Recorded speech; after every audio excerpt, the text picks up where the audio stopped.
저기 쌍둥이들 데리고 저기로 가요. 예.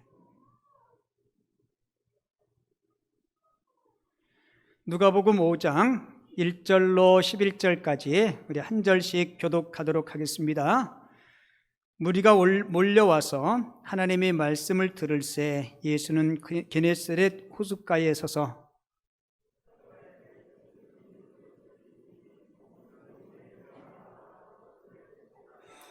예수께서 한 배에 오르시니 그 배는 시몬의 배라. 육지에서 조금 떼기를 청하시고 앉으사 배에서 무리를 가르치시더니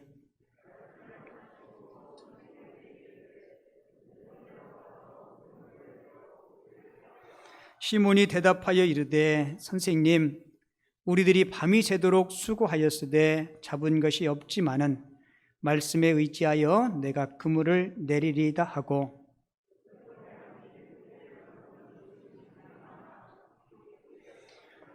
이에 다른 배에 있는 동무들에게 손짓하여 와서 도와달라 하니 그들이 와서 두 배 채움에 잠기게 되었더라.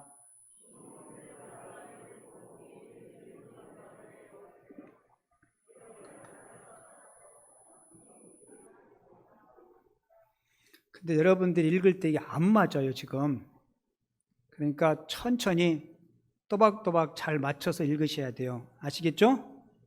자, 8절 다시 읽어요. 시작.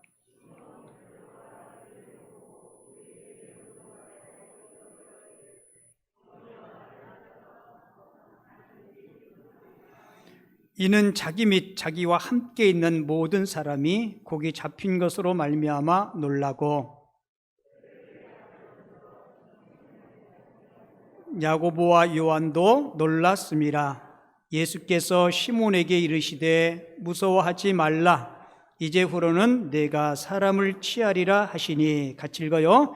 그들이 배를 육지에 대고 모든 것을 버려두고 예수를 따르니라. 아멘. 오늘 새 첫 주일 우리 김포 남현교회 2022년도 표 주여 높은 대로 깊은 대로 주여 깊은 대로 높은 대로 이끄소서라는 이 표현을 제목으로 해서 하나님이 주시는 귀한 은혜를 함께 나누도록 하겠습니다. 자, 표현을 다시 한번 읽어보도록 하겠습니다. 시작. 주여 깊은 대로 높은 대로 어디로 이끄다고요? 예, 깊은 대로 높은 대로 우리를 이끌어 주셔서 자, 오늘의 영혼에 만나는 인생의 북극성입니다. 빌립보서 3장 14절 말씀을 같이 읽도록 하겠습니다. 같이 읽겠습니다.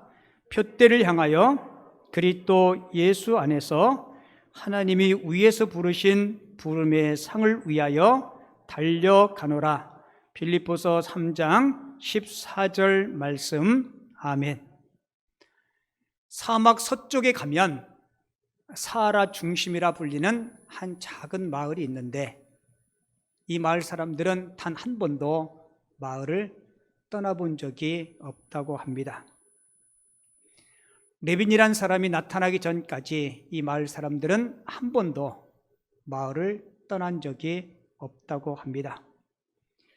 왜 한 번도 마을을 떠나본 적이 없는지 그 이유를 물어보았습니다. 마을 사람들의 대접은 언제나 모두 같았습니다. 어느 방향으로 가든지 결국은 다시 이곳으로 돌아오고 말아요. 레비는 그 말이 사실인가 해서 북쪽을 향해 걸었는데 3일 만에 사막을 빠져나올 수 있었습니다. 그렇다면 마을 사람들은 왜 빠져나오지 못했던 것일까요? 마을 사람들은 모두가 북극성의 존재를 몰랐던 것입니다. 레비는 마을의 한 청년에게 북극성의 존재를 알려주었고 레빈의 말대로 밤에 북극성을 보고 걸었던 그 청년은 정말 3일 만에 사막을 벗어날 수 있었습니다. 그 청년은 훗날 사막의 개척자가 되었고 개척지 중심에 그의 동상이 세워졌는데 동상 아래에 이런 글귀가 새겨져 있다고 합니다. 같이 읽어요. 시작. 새로운 인생은 방향을 찾음으로써 시작된다. 우리 인생에도 북극성이 있습니다. 많은 사람들이 인생의 북극성을 찾지 못하여 그저 다람쥐 쳇바퀴 도는 헛된 인생을 사는 것입니다. 그러나 인생의 북극성을 찾는다면 바로 그날부터 그는 진정한 인생을 살게 될 것입니다. 그 북극성이 무엇이냐고요? 바로 뭐예요? 예수 그리스도이십니다. 아멘. 사람들이 밤에 길을 잃으면 방향을 정할 때 하늘에 뭐를 보고요? 북극성을 보고 방향을 정한다 합니다. 우리 인생의 북극성은 바로 예수 그리스도예요.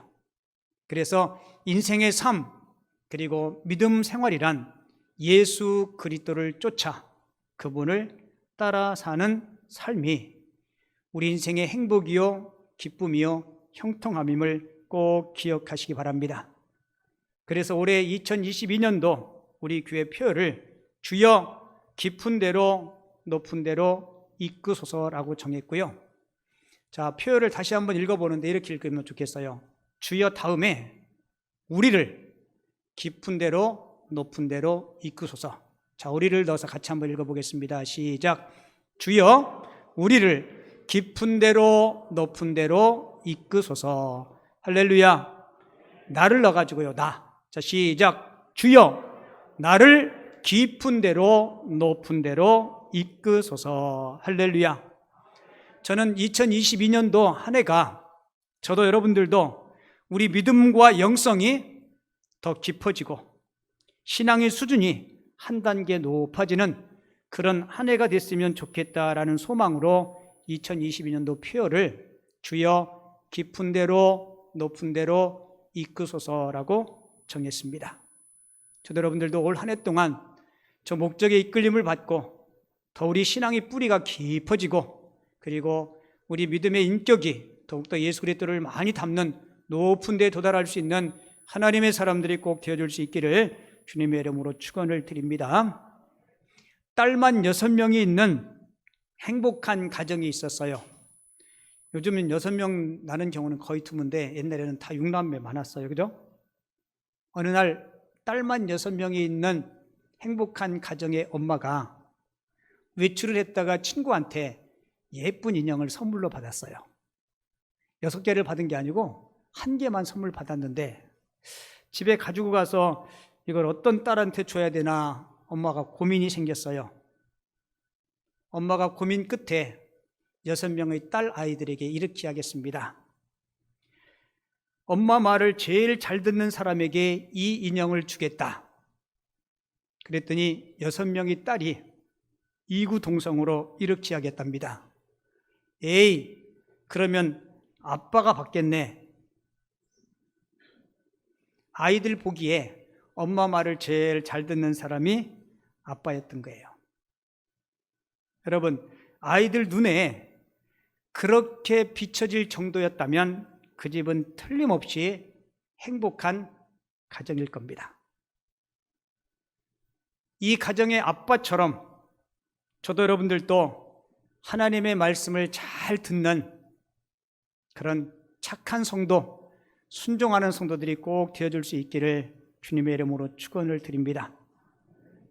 여러분, 우리의 믿음과 우리의 인격이 더 깊이가 있고 더 높아지기 위해서 꼭 필요한 요소가 있어요. 그게 뭘까요? 하나님의 말씀에 대한 순종입니다. 여러분, 우리가 예수 믿는다는 것, 그것을 다르게 표현하면 주님의 말씀에 순종하는 겁니다. 하나님께서 하나님이 백성된 우리들에게 강력하게 요구하시는 것이 있어요. 그게 뭘까요? 순종하라는 겁니다. 예수님을 믿는다면 그분의 기쁜 뜻을 깨닫고 그분의 말씀에 순종해야 돼요. 인생의 모든 행복과 보람과 기쁨과 만족은 주님의 말씀에 순종할 때 있음을 꼭 기억하시기 바랍니다. 바꿔서 이야기하면 인생의 모든 불행은 하나님의 말씀 밖에 벗어날 때 인생의 비참과 불행이 닥쳐오기 시작해요. 우리 속담에 원숭이도 나무에서 떨어질 때가 있다라는 말이 있죠. 오늘 본문이 이와 같은 상황이에요. 오늘 본문의 내용들은 여러분들이 익히 잘 알고 있을 텐데요. 베드로는 갈리 바다에서 물고기 잡는 일에 잔뼈가 굵은 사람입니다. 아버지 때부터 시작해서 조상 대대로 물고기를 잡는 일을 했던 어부 직업이에요. 그러니까 밥을 먹고 하는 일이 주로 물고기 잡는 일입니다. 그러니까 갈릴리 바다에서 물고기가 언제, 어느 때, 어느 시점에서, 어느 곳에서 많이 잘 잡히는지 꿰뚫어 볼 정도로 물고기 잡는 일에 전문가였어요. 그런데 오늘 본문의 그 내용을 보면 그날 밤에는 밤새 그물질을 했지만 물고기 한 마리도 잡지 못해요. 지금까지 단 한 번도 이런 적이 없었습니다. 너무 악몽 같은 밤이었고 이해하기 힘든 밤이었어요. 낙심한 베드로가 아침에 동이 트니까 이제 집에 돌아가기 전에 그물을 정리하고 있습니다. 여러분, 물고기 한 마리 잡지 못하고 그물을 싣고 있는 이 베드로의 마음이 어땠을까요? 부끄럽기도 하고 한심스럽기도 하고 무능력한 자신 때문에 화도 나기도 하고, 어쩌면 제가 여러분들에게 읽어드렸던 원숭이도 나무에서 떨어질 때가 있다, 어쩌면 지금의 이 상황이 베드로에게 딱 맞는 상황이었어요. 그때 예수님께서 베드로를 찾아오십니다. 그리고 베드로에게 배 좀 잠시 빌려달라 그래요. 내가 그 배에 타서 육지에 있는 사람들에게 좀 말을 좀 전할 텐데 당신의 배를 요 강대상 좀 삼을 수 있냐? 그래서 베드로에게 배를 빌려달라고 얘기를 해요. 그리고 육지에서 조금 뛰고 배 위에서 예수님께서 말씀을 전하십니다. 그 말씀을, 무슨 말씀을 전하셨는지 성경은 생략하고 있어요. 근데 말씀을 전하신 후에 베드로를 향해서 이렇게 이야기해요. 깊은 데로 가서 다시 그물을 내리라. 여러분, 갈릴리 바다에서 어부로 잔뼈가 굵은 베드로는 예수님의 이 말을 용납할 수가 없었어요. 그런데 예수님의 그 말씀에 베드로가 순종을 해요, 안 해요? 순종해요.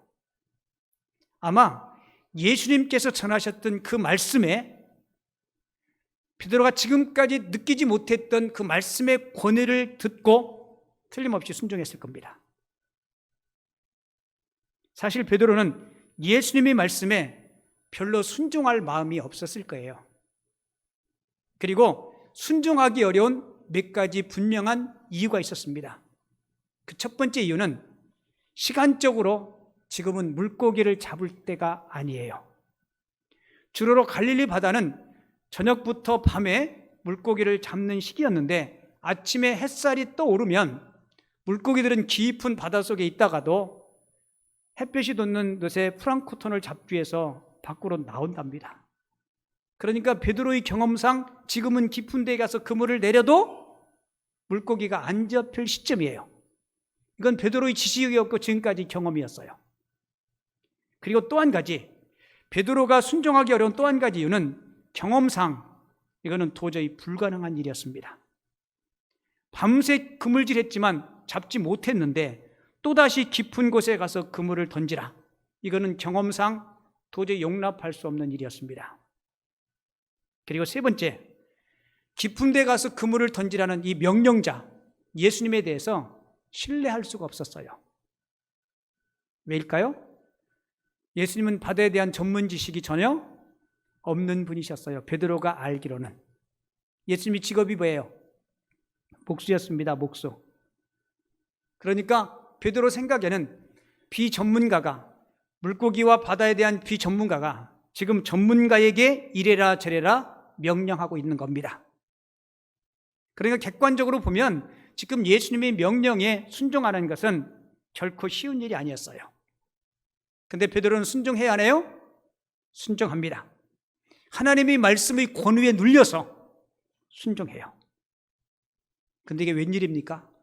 밤새 물고기 한 마리 잡지 못했는데 이 고깃대가 어디서 몰려왔는지 그물이 찢어질 정도로 많은 물고기를 잡게 됩니다. 여러분, 이 사건으로 사도 베드로는 인생의 판도가 바뀌어요.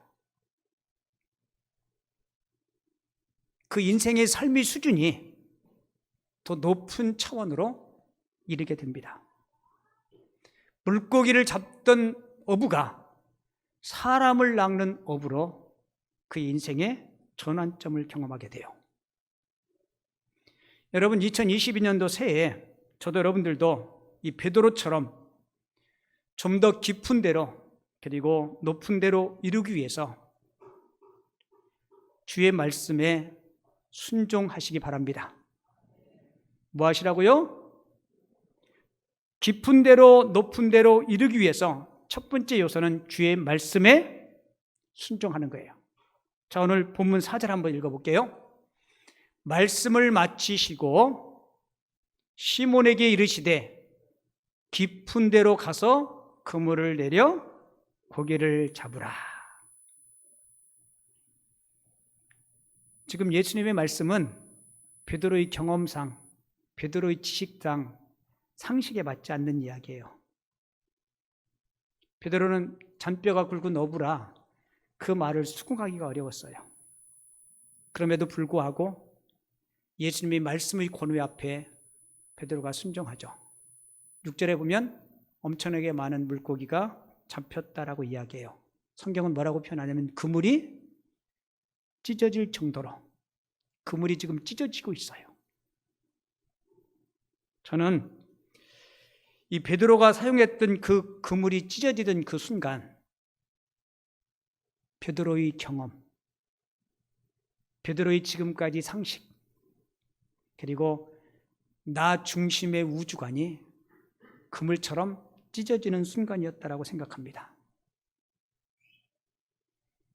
여러분, 우리 기독교는 이성이나 상식을 무시하는 종교가 아닙니다. 그렇다고 우리 기독교가 이성과 상식에 매여 있는 종교 또한 아닙니다. 그런데 분명한 것은 이성과 상식이 실패한 그곳에 우리 하나님께서 개입하시면 이성과 상식을 뛰어넘는 놀라운 일들을 이룬다는 사실을 꼭 기억하시기 바랍니다.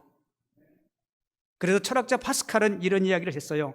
참된 신앙은 이성을 십자가에 못 박는 것이다라고요.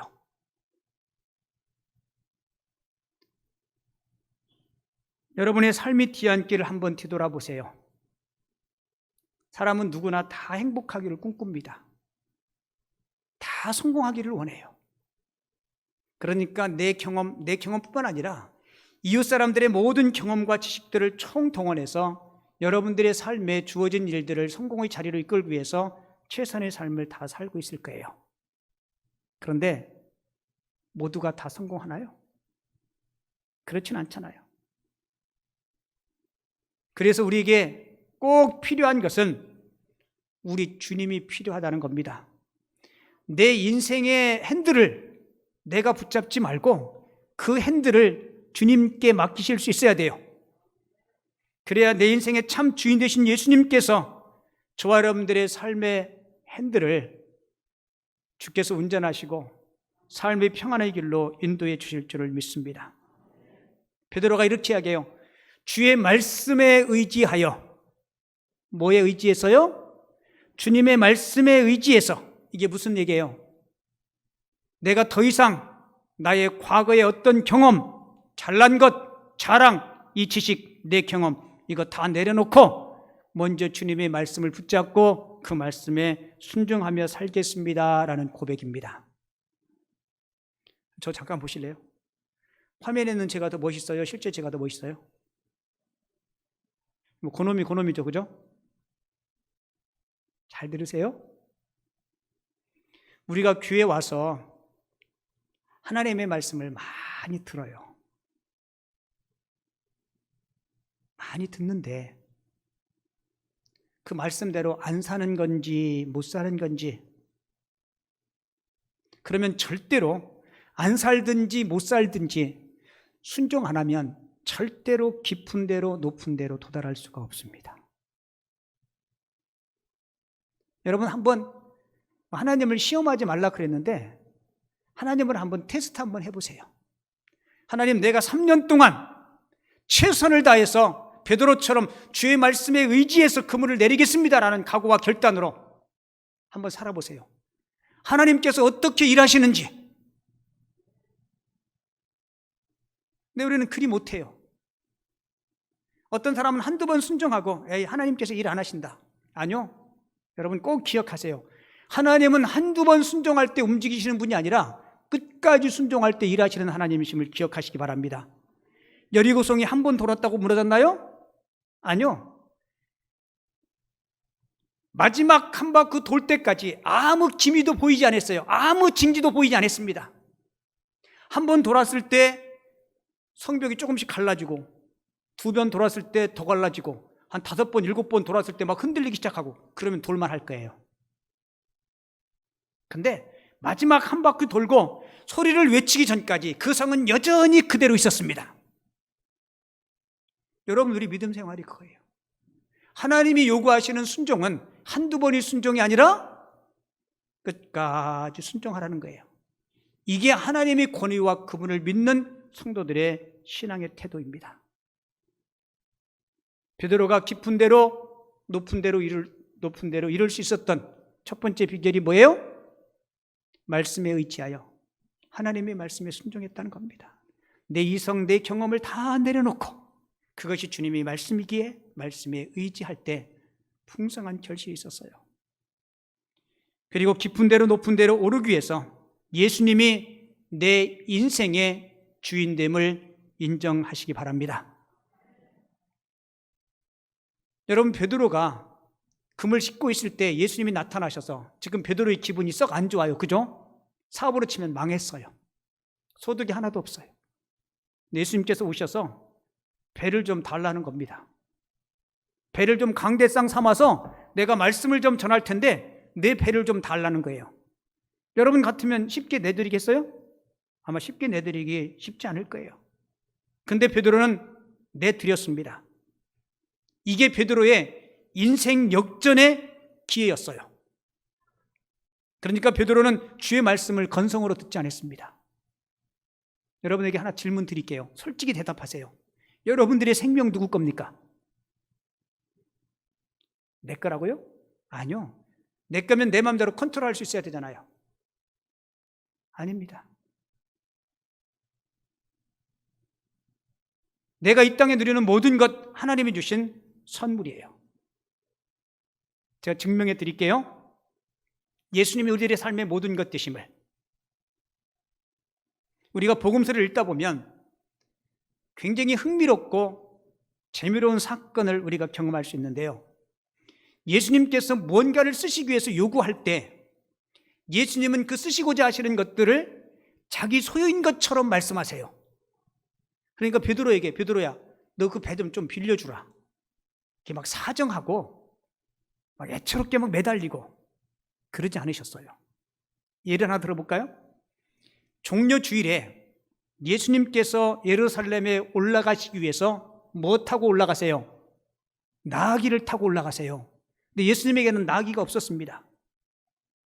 그 제자들에게 너 건너편 마을에 가서 나귀 새끼를 끌고 오라라고 이야기해요. 나귀 새끼가 매여 있는데 무조건 풀러 오라는 겁니다. 여러분, 요즘 말로 이야기하면 그 뭐예요? 그 절도요, 도둑이에요? 제자들이 묻죠. 아니, 그 나귀 주인이 있을 텐데 그를 끌어오면 그 다른 사람 물건 훔치는 거 아닙니까? 예수님께서 뭐라고 말씀해요? 이렇게 말씀합니다. 만약에 너 왜 나 나귀를 끌고 가느냐라고 물으면 이렇게 대답해라. 그 대답이 뭔지 아시죠? 같이 해볼게요. 주가, 크게 하세요. 주가 쓰시겠다 하라.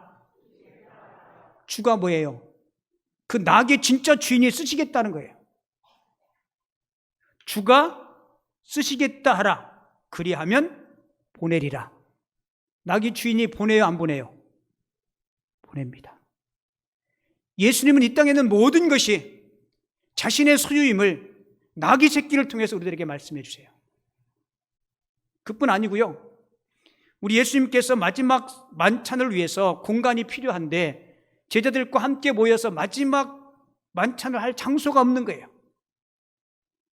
그래서 예수님께서 제자를 성내에 보내면서 너 성내에 가면 물동이를 이고 가는 사람이 있을 텐데 그 사람을 쫓아가라. 여러분, 성경이 참 재밌는 게요.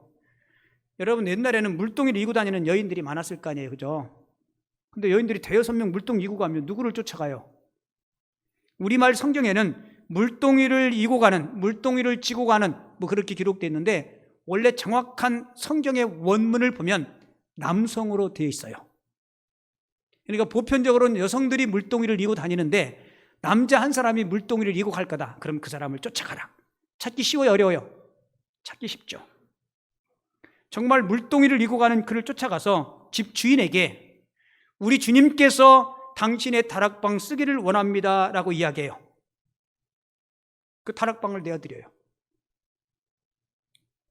여러분, 예수님이 뭔가를 쓰실 때 막 구걸하고 애걸하고 그렇게 쓰지 않으셨어요. 왜요?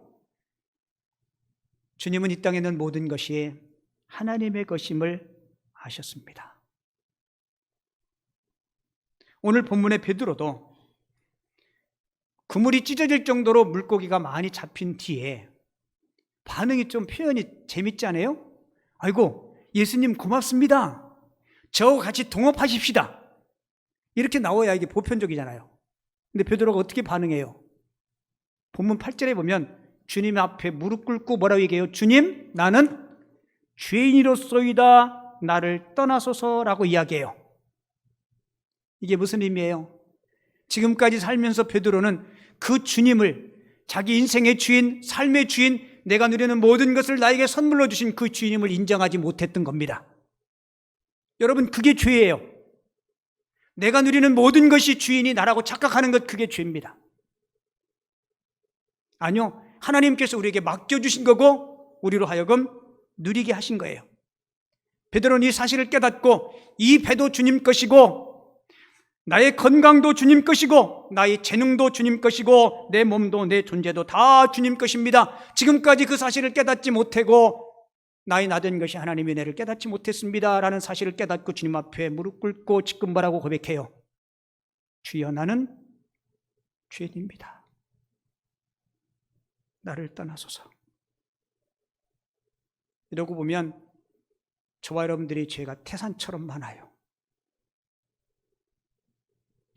우리 예수 믿는다라고 주님 앞에 고백도 하고 예배도 드리지만 실제적으로 여러분들의 삶에 얼마만큼 하나님의 주권을 인정하며 살고 있습니까? 이게 안 되니까 우리가 저 깊은 데로, 높은 데로 차원 있는 신앙생활을 하지 못하니까 세상 사람들이 기독교를 기독교라 부르지 않아요. 한국교회가 정말 굉장히 큰 심각한 위기에 처해 있습니다. 전도의 문이 닫혀도 철문처럼 굳게 닫혔어요.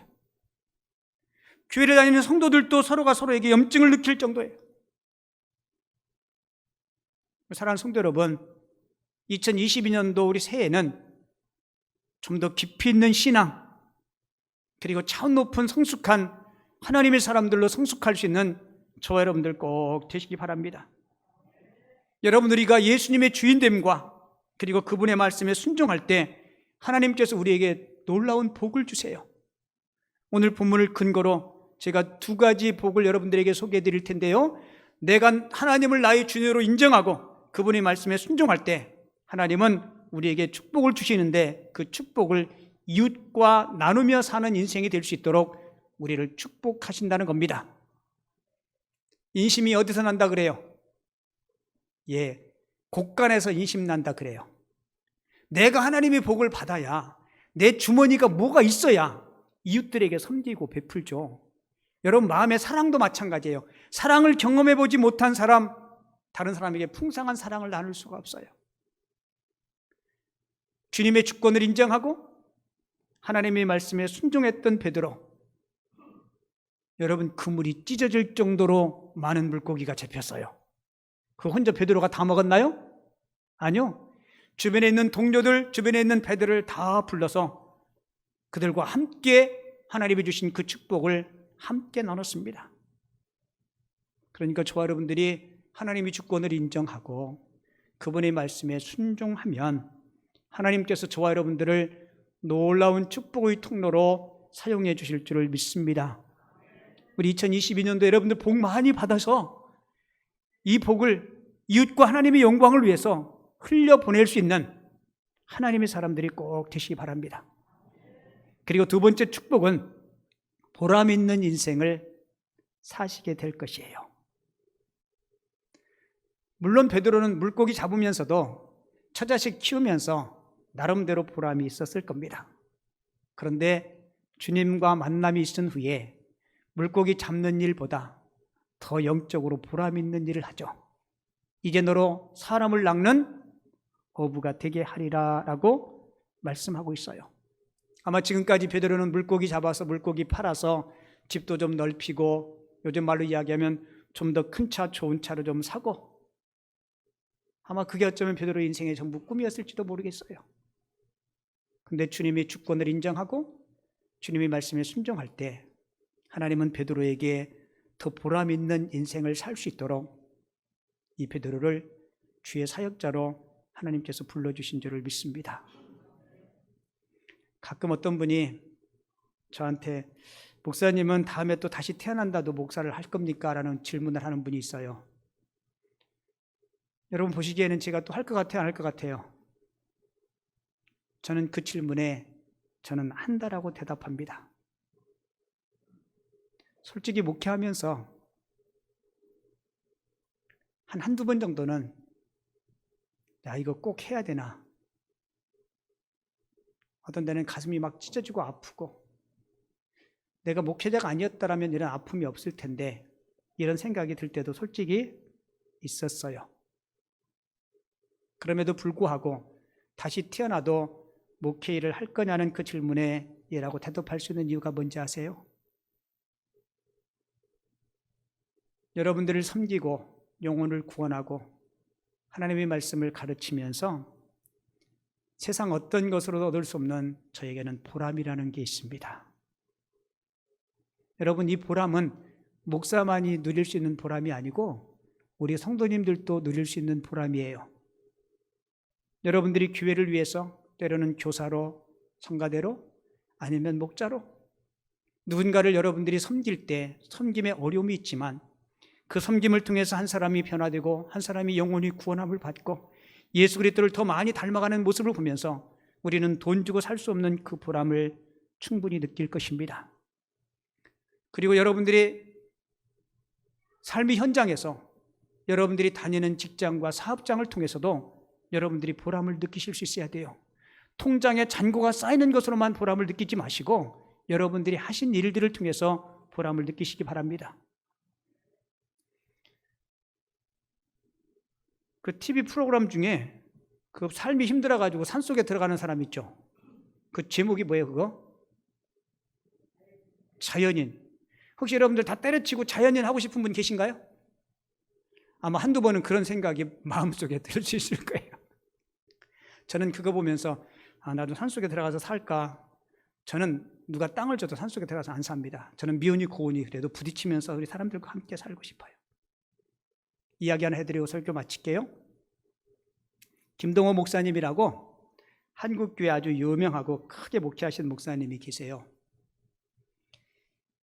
목사님이 교회 성도 중에 그 중소기업을 하는 분이 계신데 직원이 한 20-30명 정도 되는 꽤 규모 있는 기업이죠. 근데 경기도 힘들고 어려워서 한 달 동안 열심히 일했는데 세금 내고 공장 운영비 내고 직원들 월급 주고 그러고 보니까 사장님 손에 내 몫으로 돌아오는 게 한 푼도 없더랍니다. 주님 앞에 드리고 싶은 11조가 한 푼도 없는 거예요. 목사님을 찾아와서 기도 제목을 이야기하면서 목사님, 저 한 달 동안 헛일했어요. 헛수고했어요. 그러더랍니다. 목사님이 그 이야기를 듣고 집사님 한 달 동안 헛수고한 게 아니고 아주 훌륭한 일 하셨습니다. 큰 일 하셨어요. 그 집사님이 그 목사님의 말을 이해가 안 되는 거예요. 목사님이 이렇게 말씀했답니다. 집사님 직원 몇 명이에요? 그랬더니 한 30명 된다고. 30명 한 달 동안 월급 밀리지 않고 다 드렸죠? 그랬더니 예, 직원들 월급 다 챙겨줬습니다.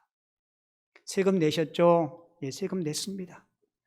공장 운영비 밀리지 않고 다 지급했죠? 예, 다 지급했어요.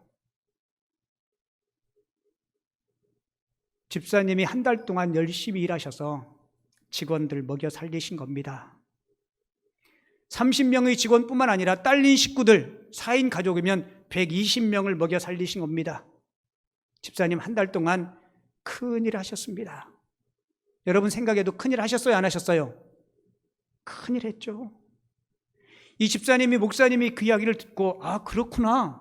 비록 내 손에 내가 챙기는 소득이 없더라도 적더라도 나는 하나님께서 기뻐하시는 일을 성실히 감당했구나. 이렇게 생각을 하니까 마음에 뭐가 찾아와요? 보람이 찾아오고 회사를 출근할 맛이 나는 거예요. 여러분 그 마음과 그 생각을 가지고 열심히 일을 하니까 하나님께서 그 회사에 복을 주셔서 이 사장님이 11조를 내기 시작하는데 한 푼도 못 내던 분이 50만 원도 내고 100만 원도 내고 500만 원도 내고 11조 양이 점점 늘기 시작하더라는 겁니다. 저도 여러분들도 여러분들의 삶의 현장이 그랬으면 좋겠습니다. 하시는 일을 통해서 삶의 의미를 찾으시기 바랍니다. 그냥 목구멍이 포도청이라서 그냥 마지못해서 그 일 하지 마시고 하나님께서 내게 주신 사명이라고 깨닫고 그 일들을 통해서 보람을 느낄 수 있는 하나님의 사람들 꼭 되시기 바랍니다. 그래서 2022년도 한 해 동안 주님의 주권을 인정하시고 그리고 그분의 말씀에 순종해서 베드로처럼 저와 여러분들의 삶의 참된 의미와 그리고 축복의 통로로 귀하게 쓰임받을 수 있는 하나님의 사람들이 다 되어줄 수 있기를 주님의 이름으로 축원을 드립니다.